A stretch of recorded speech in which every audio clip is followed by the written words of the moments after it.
வசனத்துல சொல்றார் பாருங்க.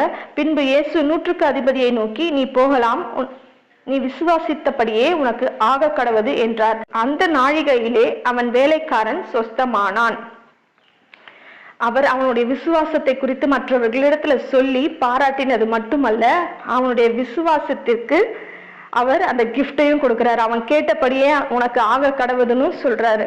அதுக்கப்புறம் அவனை வெறுமையா விட்டுருக்க மாட்டாரு. கர்த்தர் நிச்சயமா அளவுக்கு அதிகமா ஆசீர்வதித்திருப்பாரு. ஏன்னா அவனுடைய விசுவாசம் அப்படிப்பட்ட விசுவாசமா இருந்தது, அதிகமான விசுவாசம். இயேசு கிறிஸ்து சொன்ன அந்த நேரத்திலேயே அவன் வேலைக்காரன் சுகமானான். அவன் எப்படி விசுவாசித்தானோ அதே போல கர்த்தர் அவனுக்கு செய்தார்.